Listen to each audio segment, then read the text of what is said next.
Ok. Boa noite a todos, então, vamos lá, nessa nossa temporada, fezinha, vai dar tudo certo, vamos falar juntos, 1, 2, 3?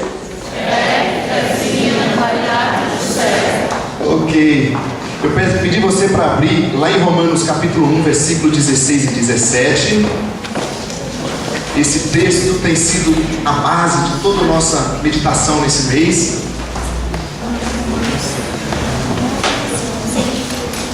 Era para ser apenas o primeiro domingo, mas como o texto que manda na gente, a gente teve que mudar, né?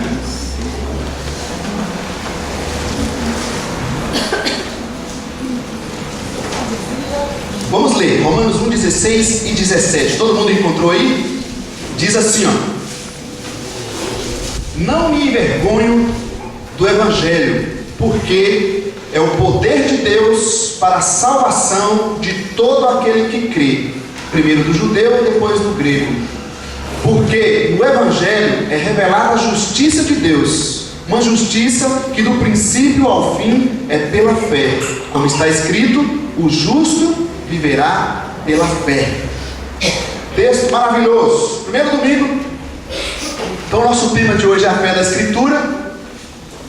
Primeiro domingo nós falamos do Evangelho, na verdade trabalhamos Romanos capítulo 5, do versículo 12 em diante, tentando entender um pouco do Evangelho de Jesus, que a gente leu no texto dizendo que o Evangelho é o poder de Deus para salvação. Então a gente chegou no segundo domingo, para a semana passada, falando da salvação. No primeiro falamos apenas do Evangelho, e a gente vê que muitas vezes as pregações, as músicas não estão apresentando o Evangelho de Jesus. E repito, o texto diz que a salvação é apresentada no Evangelho de Jesus, não é na pregação do pastor Léo, não é na canção linda que a gente gosta, é no Evangelho de Jesus. Diz também que no Evangelho é revelada a justiça, e nós falamos semana passada então da justiça e da salvação. Esse é o nosso dado. Hoje a gente está lendo, está dizendo que a salvação, quem alcança a salvação? A salvação é para todos, mas quem alcança a salvação? O que você encontrou no texto dizendo? O Evangelho é o poder de Deus para a salvação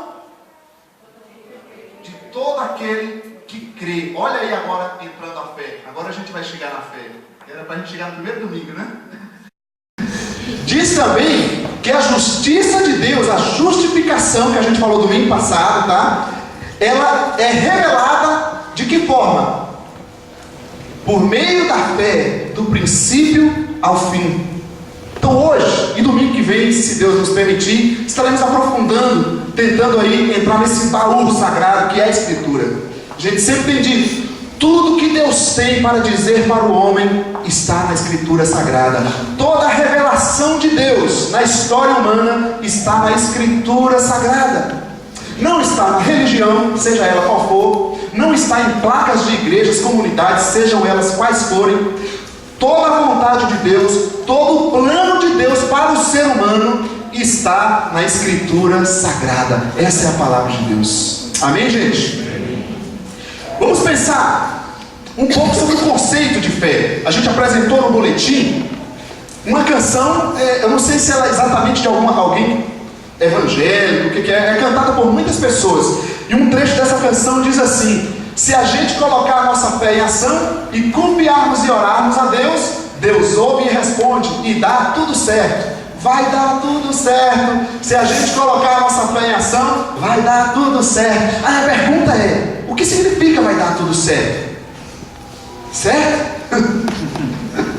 Outro conceito, uma outra canção agora de alguém, essa é uma canção secular da banda Cidade Negra, que diz assim: e o pensamento é o fundamento, eu ganho o mundo sem sair do lugar. Lembra daquele reggae? Força do pensamento. Ele está dizendo claramente que a força dele, aquilo que move, que faz ele conseguir, é a força do pensamento.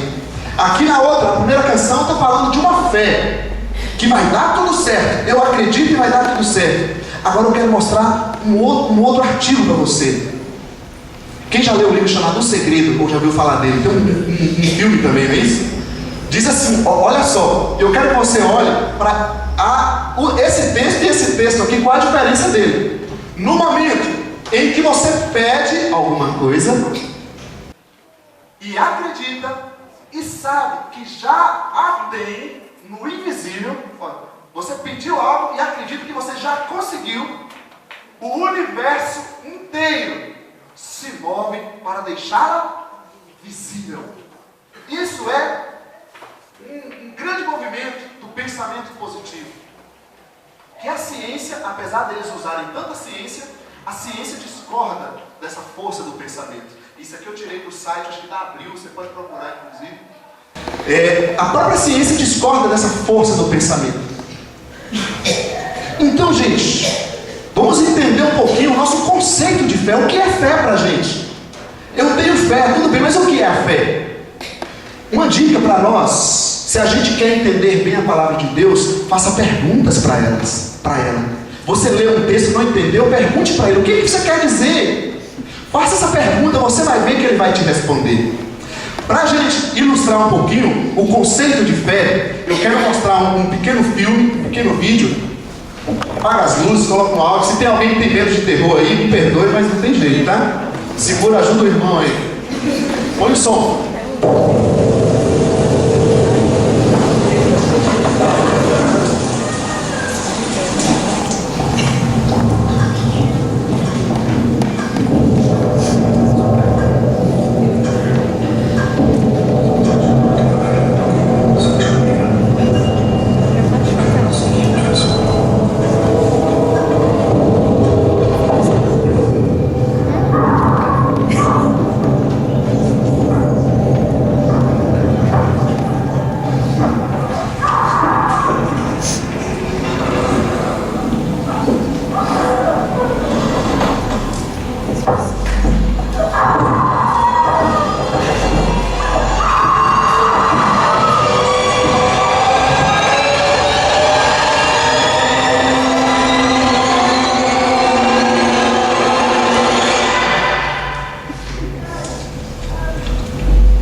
Assustados aí um pouco.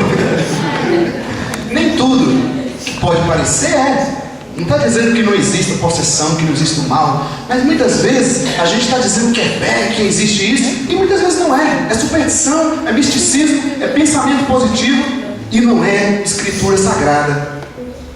Vamos lá, vamos andar mais um pouco.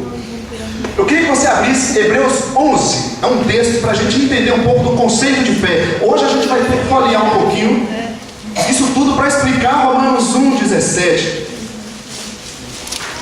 Hebreus 11, versículo 1, nos dá uma explicação sobre o que é fé, que a gente conhece muito bem, né? Todo mundo achou aí, sim ou não? Sim?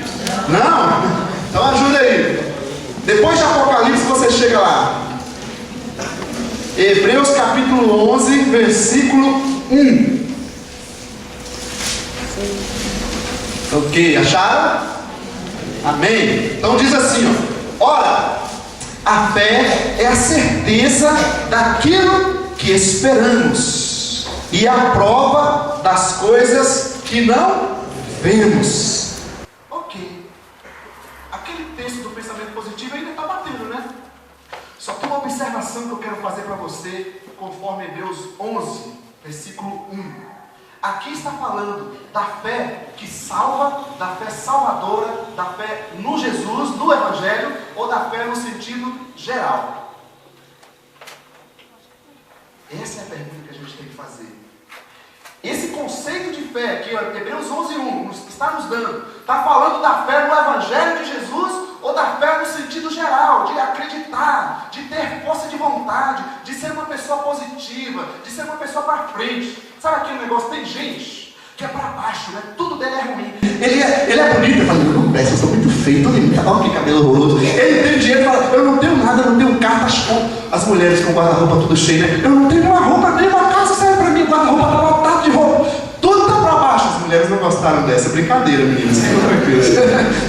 Às vezes a gente é tudo aquela tendência de colocar para baixo. Mas às vezes você tem aquela pessoa que ele ainda não reconhece Jesus, ele ainda não vive a vida de Jesus, mas ele é uma pessoa para frente, ele é uma pessoa cheia de ânimo, tem dificuldade, tem barreira, tem problema, mas ele fala, mas eu vou conseguir. Ele é uma pessoa que tem ânimo. Isso é importante, gente. Isso é força de vontade.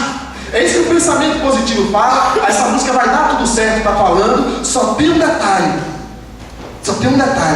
Isso ainda não é a fé do Evangelho. Hebreus 11:1 está nos dando um conceito de fé em geral. A fé aqui no grego não aparece o artigo a fé no Evangelho.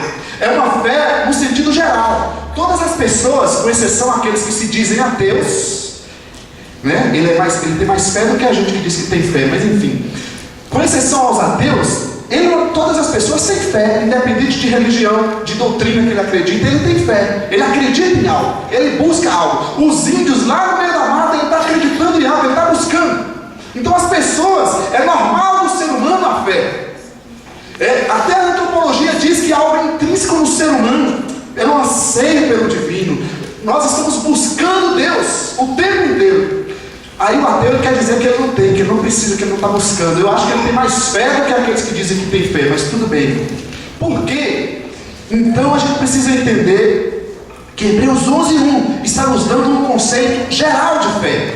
E é muito bom, todo mundo precisa ter fé. Até aqui tudo bem. No versículo 6 diz que é impossível agradar a Deus aqueles que não têm fé. Sabe por que ele está falando isso? E aí ele começa a dar vários exemplos de pessoas que tiveram fé e o que elas fizeram porque tiveram fé. No versículo 6 ele vai nos dar uma dica muito interessante, que é aqueles que o buscam. Sem fé é impossível agradar a Deus. Aqueles que se aproximam de Deus precisam crer que Ele existe e que Ele o abençoa, que Ele está ali para ajudá-lo. O texto, aqueles que o buscam, é a ideia de um investigador. É alguém como um arqueólogo, como um cientista, que vai buscar todas as informações necessárias para comprovar se Ele de fato existe. Então aqueles que o buscam são pessoas que vão pegar a Escritura Sagrada, vão comer, vão orar, vão dizer, eu quero entender do Senhor, eu tenho dúvidas, eu quero tirar minhas dúvidas. Não é apenas vir na igreja. Então, quando começa o texto, ele vai dando noções diferentes de apenas dizer eu tenho fé. Ele vai dando que aquele que tem fé, a fé da Escritura, ele vai pesquisar, ele vai buscar, ele quer entender no mais profundo. E graças a Deus que hoje até tem cientistas que estão trazendo para nós informações que a ciência mostra, entendendo não tem possibilidade de não existir um Deus criador de todas as coisas. Vamos andar mais um pouquinho? Tudo bem até aí? Sim ou não? Você tem fé? Amém. Se você está aqui, você tem fé. Nós precisamos ter fé. Mas grave isso. A fé num conceito de uma fé geral. Ainda não é a fé da Escritura. Vamos andar mais um pouquinho. A palavra do grego fé, aqui tá, só para botar, dizer que sabe grego, né? Esse menino exibido. Dá para a gente ler junto essa expressão aqui? Dá para todo mundo ler? Não? Dá? Então vamos lá, 1, 2, 3. Experiência realizada no coração após arrependimento, quando o ser humano por completo descansa, entrega e repousa sua família sobre Cristo Salvador, a fé é a resposta. Veja bem esse conceito de fé que a palavra do texto bíblico grego, que é o original, traz. É diferente daqueles 3 conceitos que a gente mostrou antes ou não? A fé não é apenas ter uma força de vontade, acreditar. É uma experiência realizada no nosso interior pós-arrependimento. Ou seja, antes de eu conhecer o Evangelho de Jesus que a gente viu no primeiro domingo, que eu tenho uma experiência, um entendimento do que é o Evangelho de Jesus, para que eu possa me arrepender, eu não chego nessa fé que a Escritura está querendo dizer para nós. É uma experiência interior, não é algo externo. A gente viu semana que vem, né? Semana passada, quantas pessoas tentando, através de formas externas, de comidas, de roupas, tentar agradar a Deus. Mas a fé salvadora é uma experiência no nosso interior. após o nosso contato com o Evangelho de Jesus, e todo aquele que chega diante de Deus, é impossível não ter que se arrepender, porque o ser humano é falho, é pecador. Essa experiência realizada no coração após o arrependimento, quando o ser humano por completo descansa, se entrega. Gente, fé, a gente pode dizer confiança. É confiança, é você fechar os olhos e dizer: Deus pode me guiar. É a gente pegar o carro, sair do volante, sentar do lado e deixar Ele dirigir a vida. Essa é a fé bíblica. É sair da direção. Não dá para ser um seguidor de Jesus e querer ficar com o volante na mão, com o pé no acelerador, com o pé no freio. Deus está mandando ir, a gente está apertando o freio. Deus está mandando parar, a gente está apertando o acelerador. Deus está mandando ir para uma direção, a gente está indo para outra, porque aqui está melhor, Senhor. A fé bíblica é descansar, depositar nas mãos de Deus. Ele agora se torna o Senhor, Ele agora se torna o guia, é Ele que vai nos dirigir. É se tornar uma criança. Como criança, a Isabela que acabamos de apresentar, ela está seguindo todas as orientações de papai e mamãe. É isso que nós precisamos ser diante de Deus, se tivermos a fé da Escritura Sagrada. Tem coisa na nossa vida que você fala: não estou entendendo, Deus, não está dando certo, qual a direção da minha vida? Sabe o que eu posso falar para você? Descansa a sua vida no Senhor. Se você tem a fé salvadora, a fé da Bíblia, coloca a sua vida nas mãos de Deus, porque eu creio, a fé bíblica diz para nós que a nossa vida pertence a Ele. Então nada pode nos acontecer se Deus não permitir. Nada vai nos acontecer se Deus não permitir. Nós precisamos colocar a nossa vida nas mãos dele e dizer: Senhor, me guia, Senhor, me orienta, Senhor, toma o rumo da minha vida em nome de Jesus. Amém? Esse é o conceito de fé bíblica. Vamos andar. Vamos falar um pouquinho da origem da fé, então. Agora eu quero que você vá lá em Romanos 10, voltando para Romanos. Se alguém dormir do seu lado, você ora por ele, dando um belo cutucão assim, com o dedo. Romanos capítulo 10, versículo 17. Eu estou falando rápido? Tem gente que lembra: você está bem? É um assunto muito forte, gente. A gente precisa sair desse mês com o coração nas mãos de Deus. Olha, Romanos 10, versículo 17. Todo mundo achou? Diz assim: consequentemente, a fé vem quando a gente tem um pensamento positivo, não é isso? A fé vem por se ouvir a mensagem, e a mensagem é ouvida mediante a palavra de Léo, de Josias, mediante a palavra de Cristo, mediante o Evangelho de Jesus. Veja bem, o quadro então fica assim, ó. Ouvir o quê? O Evangelho.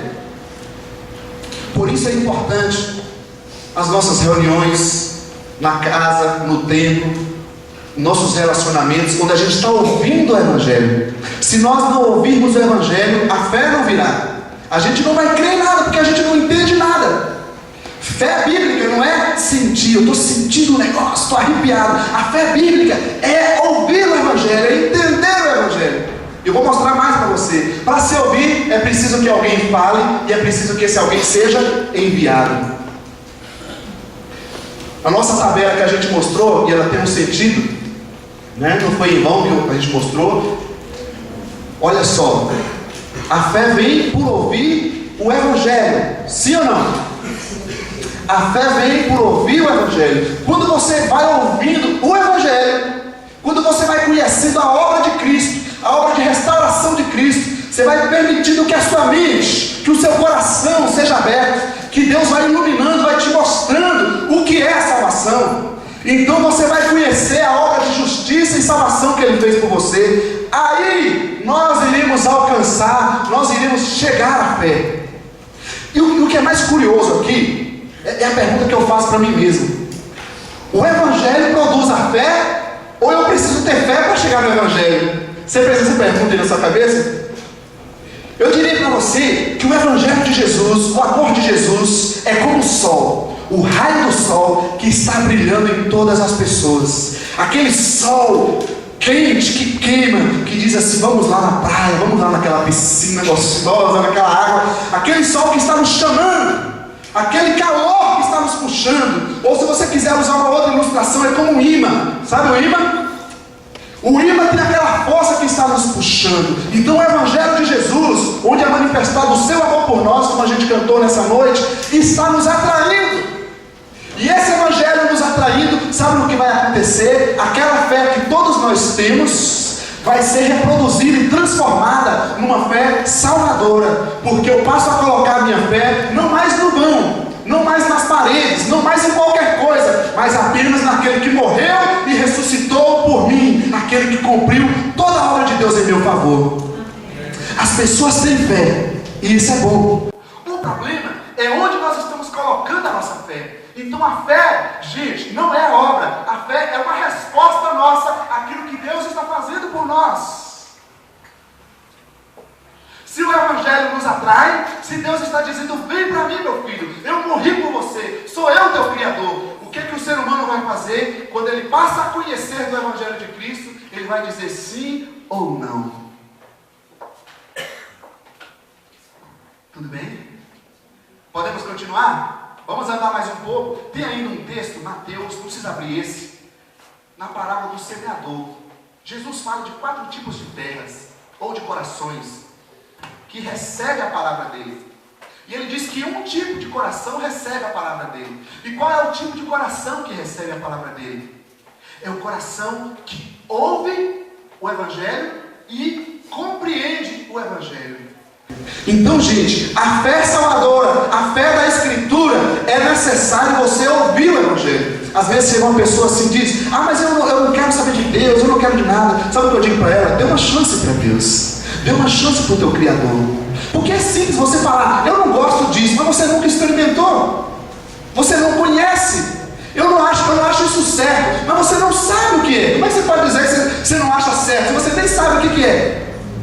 Não é verdade? Eu preciso, em primeiro lugar, pesquisar, conhecer. Depois da minha profunda investigação, da minha profunda dedicação no estudo daquilo, eu posso dizer: isso não é verdade. E eu me arrepio quando eu vejo cientistas que dizem ateus e tudo, procurando, vendo, estudando todas as coisas, e ficam arrepiados diante desse universo e dizem: quem criou tudo isso? De onde vem tudo isso?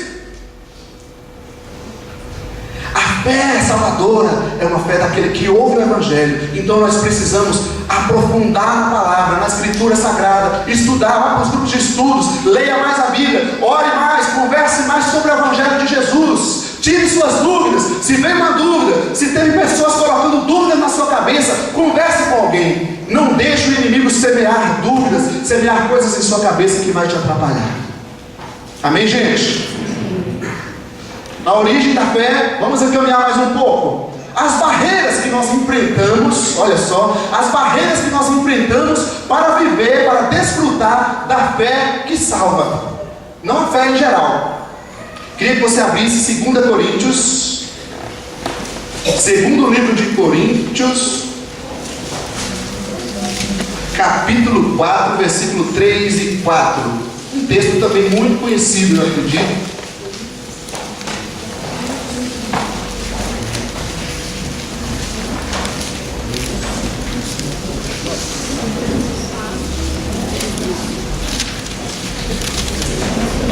Acharam? Capítulo 4, segundo livro de Coríntios, capítulo 4, versículo 3 e 4. Diz assim,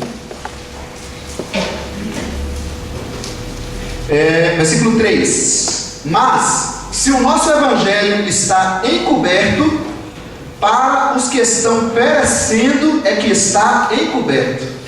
Versículo 4: o Deus em D minúsculo, o Deus desta era, cegou o entendimento dos descrentes, para que não vejam a luz do Evangelho da glória de Cristo, que é a imagem de Deus. Esse texto, então, está dizendo que o Deus deste século, a palavra século, toda essa era, todas as influências que há na nossa sociedade, na nossa época, todas as opiniões, as visões. É uma influência que existe. Isso é o que a Bíblia diz, o Deus deste século, onde o maligno vai influenciando as mentes, as visões das pessoas. E o texto está dizendo que o Deus desta era cegou o entendimento das pessoas.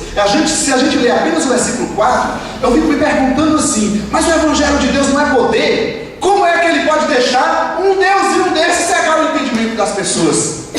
Não é verdade?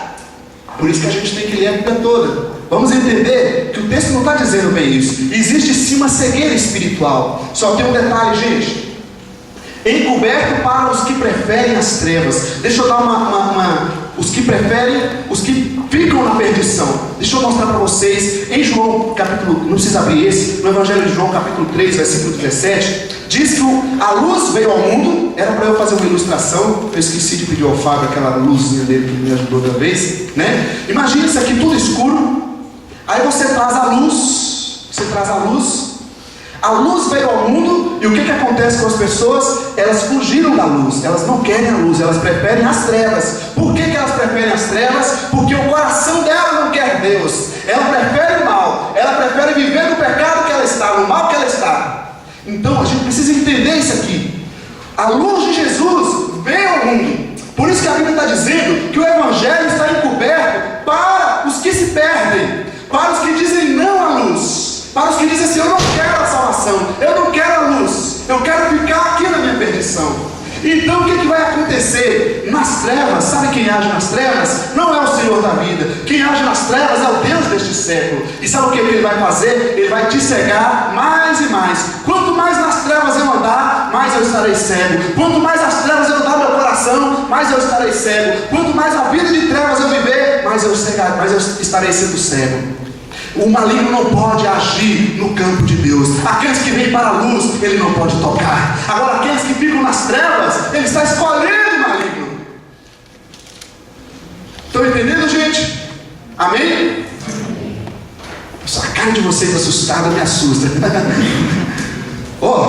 O Evangelho está encoberto. Então isso é uma barreira. O que a gente tem que fazer? Orar para que Deus sensibilize o coração das pessoas, orar para que Deus ilumine a mente das pessoas, porque a palavra de Deus, gente, o amor de Deus está tocando nas pessoas, está tocando nas pessoas. O que a gente precisa é esperar que uma hora Ele vai quebrantar aquele coração, e Ele vai dizer: sim, Senhor, não tem para onde ir, só os seus braços, só o Senhor tem palavras de vida eterna. Deus não veio para julgar o mundo, Ele não veio condenar o mundo, Ele veio para nos salvar. As pessoas não estão entendendo o amor de Deus.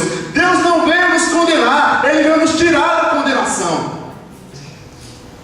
A luz veio ao mundo para nos tirar das trevas, nos tirar da escuridão, dessa vida sem direção, dessa vida sem paz, dessa vida sem o consolo de Deus. Agora, se você não quiser aceitar a luz, você vai ficar vivendo nas trevas. Não faça isso. Vamos continuar mais um pouco. Mais uma barreira está em 1 Coríntios, agora primeiro livro de Coríntios. Vamos lá, falei que hoje a gente ia folhear bastante, tá?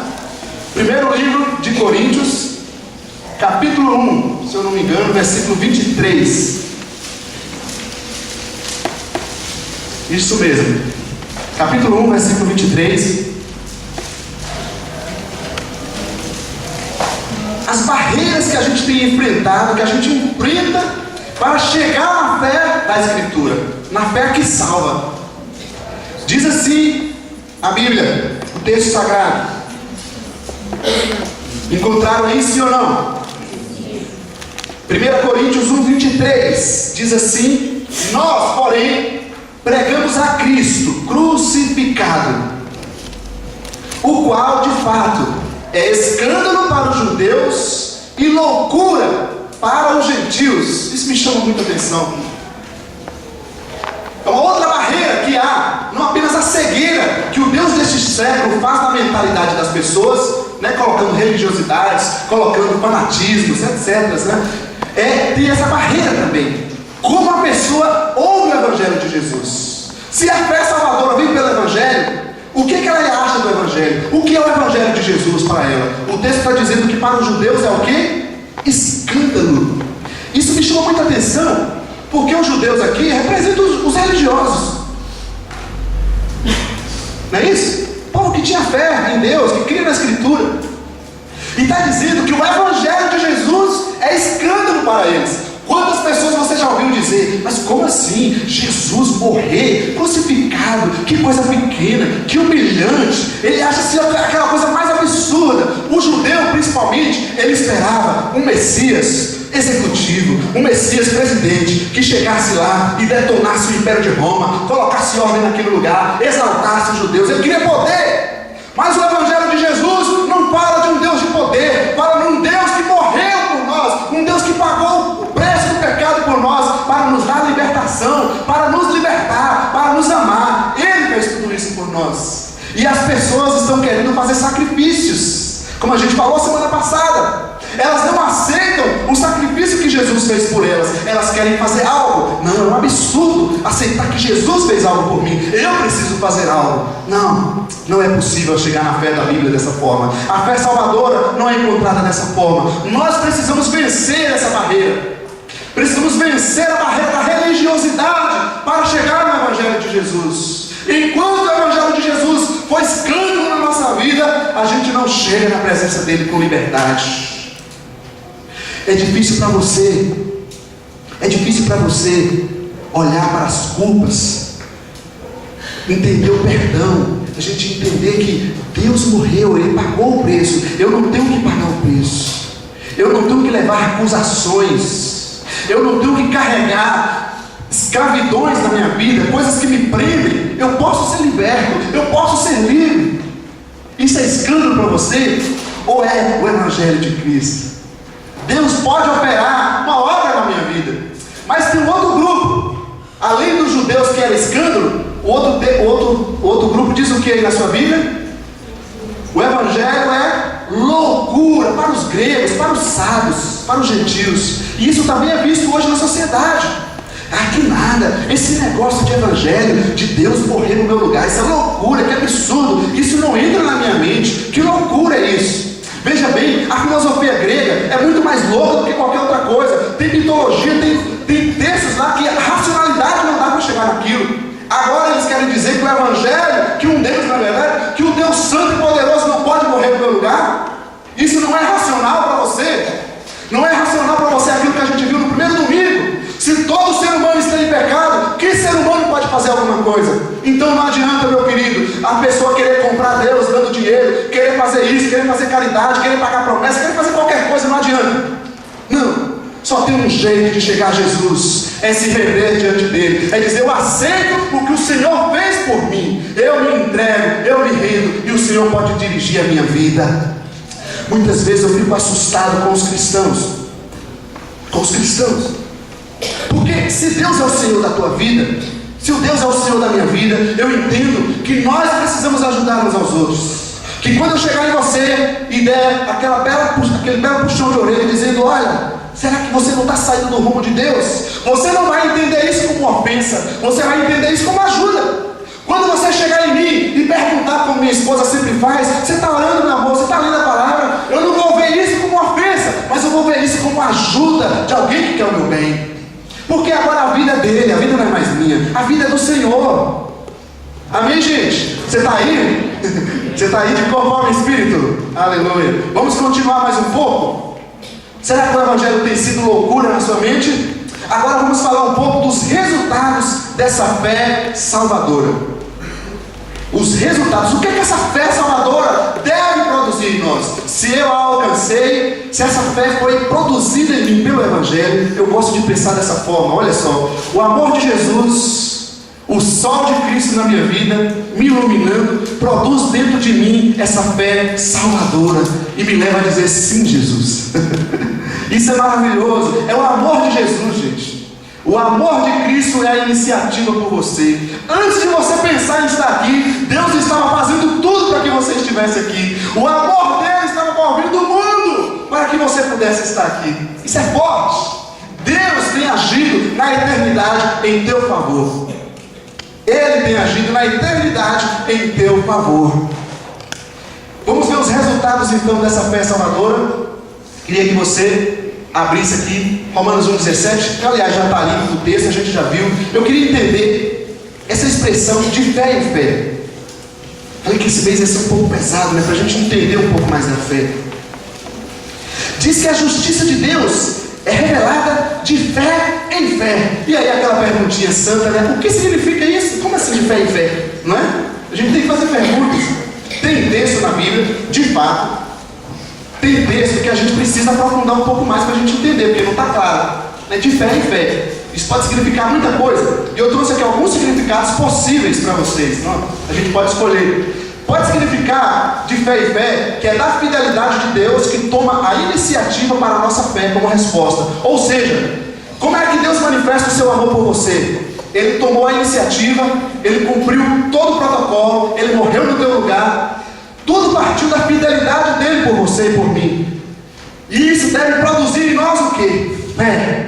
Deve produzir em nós resposta. É por isso que no dia do julgamento final, nenhum ser humano vai ter desculpa, porque Deus está hoje, na atualidade, mexendo nos corações, dizendo: vem para mim, eu paguei todo o preço por você. Deus está produzindo no nosso coração fé, resposta. Cabe a nós aceitar essa resposta e dar essa resposta a Deus, positiva ou não. Uma outra expressão que pode significar esse texto de fé em fé seria de um crente a outro crente. Ou seja, eu chego para o Bruno e transmito a fé a ele. Não é muito comum, mas poderia também significar isso, porque o texto grego aqui é muito amplo. Uma outra expressão que poderia dar um sentido a esse texto seria de um nível a outro da fé. Ou seja, de fé em fé significa que você iniciou no nível 1 da fé e vai para o nível 2, nível 3 e assim vai. O crescimento da fé, que há bases no texto bíblico que você olhar, mostra bastante uma fé que vai crescendo. Semana que vem a gente vai falar mais sobre isso, não perca. Agora, em quarto lugar, pode se referir também à primazia da fé, ou seja, é fé do princípio ao fim. A primeira e a última são duas muito fortes. Ou seja, não dá para se chegar a Cristo por um outro meio que não seja a fé. E essa fé não é a fé geral, aquela fé de eu ter força de vontade, que depende de mim. É uma fé que é produzida pelo amor de Deus no meu coração, pelo evangelho que eu ouço. E quando eu ouço o evangelho, aquilo mexe com a minha vida e diz para mim que eu realmente preciso reconhecer Deus na minha vida. E eu rejeito a minha autossuficiência, o meu orgulho, eu rejeito as minhas obras, me humilho diante do Senhor e digo: Senhor, eu te aceito. É essa fé que está dizendo, é do princípio ao fim. O problema é que a gente começa na fé e quer terminar pelas obras. Aí alguém falha, a gente não viu aquelas pessoas, né? Você viu o que ele fez? Dá vontade de falar assim: você não faz não? Se vergonha. Sabe, a gente está achando que a gente não perde, que a gente não falha, e quer acusar o outro pelo erro. Para, gente, para. Nós chegamos a Cristo e só permanecemos em Cristo pela fé naquilo que Ele fez por nós. É o único meio de se chegar a Ele, e é o único meio de permanecer nele. O dia que você e eu achar que nós somos alguma coisa, que o nosso orgulho, a nossa autossuficiência pode fazer alguma coisa, a gente não consegue permanecer em Cristo. Só consegue permanecer em Cristo pela fé naquilo que Ele fez por nós. Amém? Então, de fé em fé, uma outra expressão que aparece em Romanos 1,17: o justo viverá pela fé. E o que significa o justo viverá pela fé? O justo, a gente já falou que é o justificado. Não é que a pessoa, quando ele passa a viver o evangelho de Jesus, ele se torna santinho. As pessoas aí fora sempre dizem, né? Eu não vou para a igreja, o pessoal vai para a igreja, acha que é santinho. É o contrário. Quem vem reconhece que é pecador, que precisa de Deus. Quem não precisa não vem, fica na sua. Não é isso? Então o justo é o justificado. É aquele que Deus bateu o martelo como juiz e diz: você é inocente. Não porque você é bom, mas não porque você não seja réu, mas porque eu paguei o preço por você. Você está liberado, pode ir. Isso é justificado. Se o justo é isso, agora o que viverá pela fé? Você já ouviu aquela expressão? No interior a gente vê muito disso, né? Chega o irmãozinho, aí você chega para ele: e aí, rapaz, como é que tá? Não, tudo bem, tudo graças a Deus. E aí, como é que tá vivendo? Estou vivendo na fé. Aí o que quer dizer esse vivendo na fé? Você sabe, né? Ele deixou de trabalhar, é porque está vivendo na fé. Ele deixou de trabalhar, não trabalha, é um preguiçoso, vagabundo, com todo respeito, não é isso? Está dizendo que é pela fé. Será que a Bíblia está dizendo isso? O viverá pela fé é ser um preguiçoso, é não querer trabalhar? Para, meu querido, não é isso que a Bíblia está dizendo, não. Vamos entender isso aqui. Duas traduções para esse texto, para essa expressão também. O justo viverá pela fé pode então nos dar a base que a fé é o fundamento para a vida. Se o justo vive por onde? Pela fé. Então quem não tem fé em Cristo logo está morto, não tem vida. Isso está certo. Essa é uma tradução possível. Agora tem uma outra, e eu gosto mais dessa. As duas na verdade vai ter sentido. Seria aquele que é justificado pela fé, aquele que pela fé é justificado, esse viverá. Aqui a fé é o fundamento da justificação. Ou seja, aquele que pela fé aceitou, creu no Evangelho de Cristo, naquilo que Ele fez por nós, esse que foi justificado pela fé, esse vai viver, esse vai viver. Aqueles que não aceitam a justificação pela fé, vai continuar morto, vai continuar nas trevas, vai continuar nos seus males, viver reclamando da vida, mas ele está cavando esse próprio mal, ele está vivendo no próprio mal, ele não quer deixar a autossuficiência, o orgulho e dizer, não, eu aceito o que Cristo fez por mim, eu não sou autossuficiente. Você é aquele que foi justificado pela fé. Continuando então sobre os resultados da fé. Agora eu vou citar aqui, a gente não precisa abrir. Apaga a luz. 2 textos lá de Hebreus 11, que mostram algumas coisas interessantes para nós. A gente leu no início, veja bem, tudo tem uma lógica, né? A gente leu no início que a fé geral lá era o quê? Vai dar tudo certo, né? Eu perguntei para vocês o que significa vai dar tudo certo. Vamos ler o que essas pessoas fizeram pela fé. Estou ficando na frente de alguém aí? Os quais, pela fé, conquistaram reinos, praticaram a justiça, alcançaram o cumprimento de promessas, fecharam a boca de leões, apagaram o poder do fogo e escaparam do fio da espada, da fraqueza tiraram força, tornaram-se poderosos na batalha e puseram em fuga exércitos estrangeiros. Glória a Deus por isso, né? Que coisa boa! Pela fé é possível superar todas as barreiras. Isso é fé bíblica também. A pessoa que tem fé bíblica, ele vai ser uma pessoa vencedora, ele vai ser uma pessoa que vai enfrentar os desafios. Só tem mais um detalhe para nós, que aquela música não mostra. Pela fé, outros enfrentaram zombaria e açoites. Pastor, mas estão zombando de mim. Querido, aceite isso pela fé e dê glória a Deus. Estão me açoitando, deixe-me açoitar. Quem nos justifica é Deus, não é o ser humano, não é reconhecimento humano.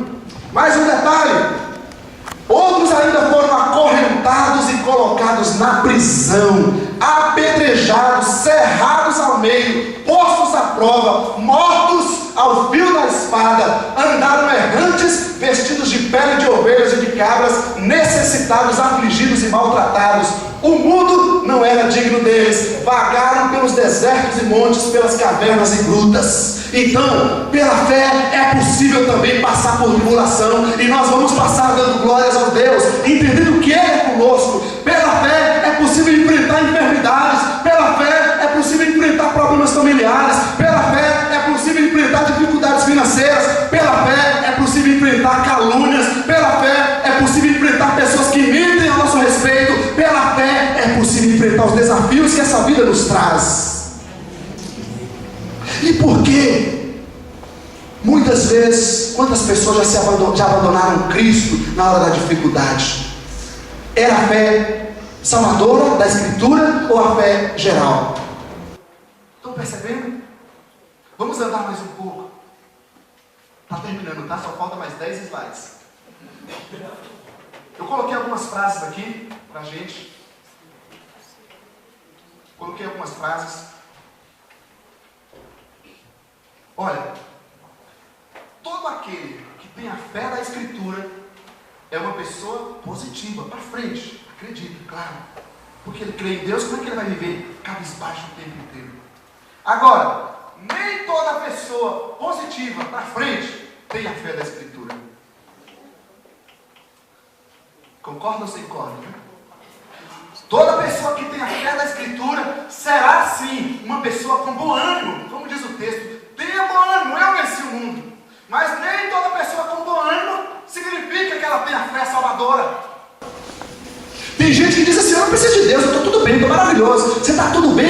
Até porque está tudo bem, porque Deus tem agraciado a sua vida. Tudo que você tem foi Deus que te deu. Se você está bem financeiramente, é Deus que te deu. Se você está bem na saúde, é Deus que te deu. Se você tem vida, é Deus que te deu. Então eu não vou para Deus porque está tudo ruim. Muito pelo contrário, eu vou para Deus porque eu reconheço que sem Ele não há vida. Mais uma frase. Todo aquele que tem a fé da Escritura dá a volta por cima, mas nem toda pessoa que dá a volta por cima tem a fé da Escritura. Concorda? Toda pessoa que tem a fé da Escritura será uma pessoa com bom ânimo para lutar, para vencer, porque ele vai encontrar forças em Jesus.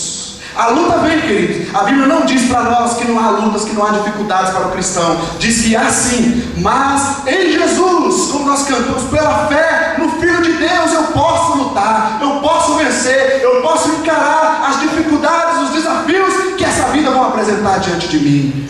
Mas nem toda pessoa que dá a volta por cima alcançou a salvação. Então não vá se iludindo, achando que porque teve um sucesso, alcançou a salvação. Não.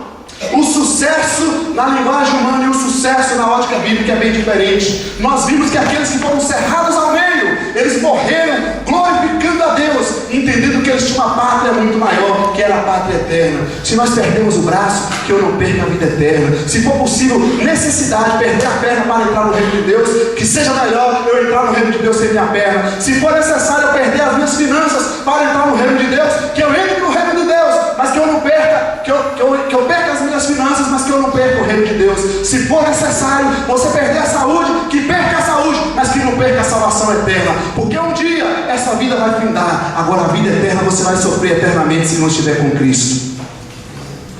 O que é que nós estamos valorizando mais? Pastor, o senhor está dizendo que eu não posso lutar pelo meu dinheiro, pela minha saúde, que eu não devo cuidar. Não estou dizendo isso, tá? Amém? Não estou falando isso. Nós devemos sim lutar, se esforce, cresça. Eu quero que Deus te abençoe grandemente na saúde, nas finanças, na família. Seja grandemente abençoado. Mas não troque nada disso na vida terrena pela salvação eterna. Mais um detalhe. Teve alguém na Bíblia que falou isso aqui, né? Vocês se lembram? Pai, se possível, afasta de mim este cálice, mas faça a tua vontade. Essa é uma oração de fé, maior exemplo de oração de fé. Veja bem, Jesus sabia por que ele veio ao mundo. Ele sabia qual era a missão dele, que ele ia morrer mesmo. Ele sabia do princípio ao fim. Antes da criação do mundo ele já sabia. Porque chegou naquela hora, no corpo humano, ele fala, se possível, afasta de mim. Ele pediu para tirar dele, gente. Veja bem, o Deus humano, em corpo humano, pediu para ser retirado dele naquele momento. Então não está errado a gente pedir, a gente buscar a Deus. Mas ele disse também uma segunda frase, que essa parte as pessoas não citam. Mas faça a sua vontade. Eu diria para você que ele pediu porque teve fé, mas também porque teve fé, ele se submeteu a Deus. Veja a diferença de fé da Escritura. Não é uma fé interesseira, mimada. Eu quero isso porque eu quero. Ele não sabe nem porque quer, apenas quer. Tem que ser do meu jeito, é para mim, é assim. Deus não é assim. Deus não mima a gente, Ele cuida da gente. Deus não vai super controlar a nossa vida, Ele vai cuidar da nossa vida. Ele não vai super proteger a sua vida, Ele vai cuidar da sua vida, para que nada fora da sua vontade te atinja. Ele pediu porque teve fé, mas porque teve fé, ele se submeteu à vontade do Pai. Sua vida é do Senhor Jesus, sim ou não? Você já entregou a sua vida a Ele? Eu quero ler agora em Hebreus capítulo 10 novamente, e a gente vai finalizar agora de verdade. A expressão justo viverá pela fé aparece também aqui nesse texto. Hebreus capítulo 10.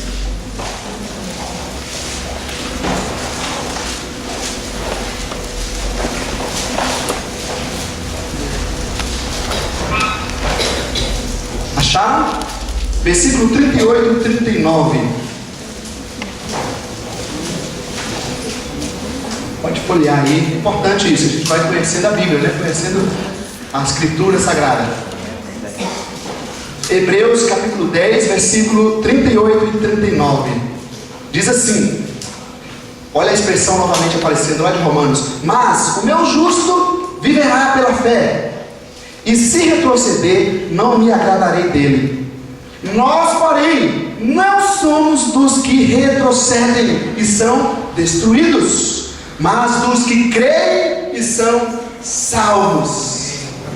A fé da Escritura é aquele que, a partir do conhecimento do Evangelho, a partir do conhecimento de Deus, ele foi impactado pelo Senhor, ele foi impactado pelo amor de Deus, e agora ele vive uma vida de poder, uma vida para frente, sim, uma vida que acredita, uma fé que se dedica ao Senhor, uma fé que cresce, uma fé que não retrocede. Eu não consigo acreditar em alguém que tem uma experiência real, pessoal, que conhece Jesus e vive retrocedendo. Deus não te chamou para retroceder, Ele te chamou para avançar, e o nosso alvo é Jesus. Vamos em frente, deixa o passado. Eu pequei lá atrás, o Senhor vai te perdoar. Deixa o passado para trás, deixa as feridas do passado e vamos em frente. Os desafios virão tentando nos impedir. Não pare, siga em frente. Deus nos chamou para prosseguir e não para retroceder. Amém, queridos? Fala isso para a pessoa do seu lado. Deus não te chamou para retroceder.